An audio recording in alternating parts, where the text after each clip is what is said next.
আসসালামু আলাইকুম বিয়ার serious sanitary পক্ষ থেকে জানাচ্ছি স্বাগতম। আজকে আমরা একটি বাথরুম ওয়ারিং করব। তো আপনাদেরকে দেখাই কিছু স্যানিটারি মালের ফিটিংসের নাম 3-4। তো এই যে দেখতেছেন আমরা কনসোল স্টক ককগুলো সাজাইছি। এখন এগুলো দিয়ে আমরা বাথরুমটা ওয়ারিং করব। তো কিভাবে ওয়ারিং করি সেটা আপনাদেরকে দেখাবো। তো চলুন ফিটিংসগুলোর নামগুলো জেনে নিই। তবে নামগুলো জানার আগে একটা কথা না বললেই নয়, যারা আমাদের চ্যানেলে নতুন তারা অবশ্যই চ্যানেলটি সাবস্ক্রাইব করবেন, আর যারা সাবস্ক্রাইব করছেন অবশ্যই অসংখ্য ধন্যবাদ আপনাদেরকে। তো চলুন, ভিডিওটি যদি ভালো লাগে অবশ্যই লাইক কমেন্ট করে দিবেন। তো এই যে দেখতেছেন এটা হচ্ছে যে 3-4 কনসের স্টক কক। এই যে আমি এখানে একটা নিফেল দিলাম, একটা এলবো দিলাম, আবার একটা নিফেল, একটা টি, এই পাশে আবার একটা নিফেল, একটা এলবো, একটা নিফেল, কনসোল স্টক কক শেষ। এই যে আমার মিক্সারটা মিলানো শেষ।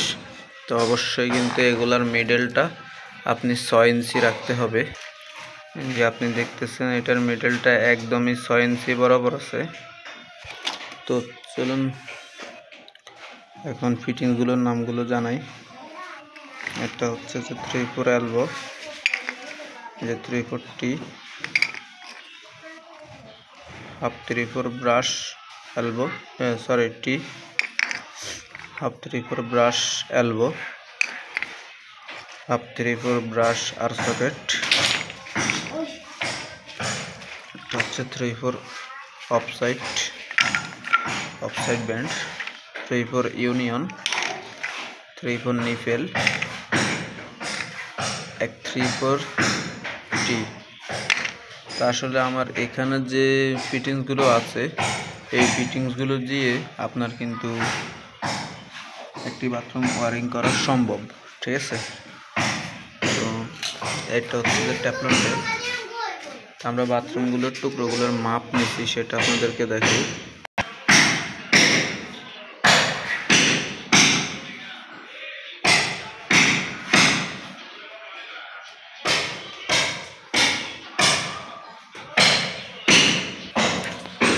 এটাই হচ্ছে সেই বাথরুম, যে বাথরুম আমরা গ্রুপ কেটে রাখছি, মাপটা নিচ্ছি। যে দেখতে পাচ্ছেন আমাদের ওয়ারিং এর জন্য আমরা কিন্তু টোটাল একদম সেট হয়ে গেছে, একদম নিখুঁত দারুণ একটা গ্রুপ কাটা হয়েছে। আপনারা দেখতেছেন খুব সুন্দর।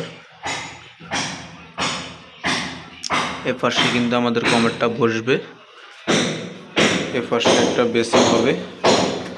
তো চলুন এখন আমরা টুকরাগুলো কেটে নিই। তো আমাদের প্রথম টুকরাটা হচ্ছে 29 ইঞ্চি।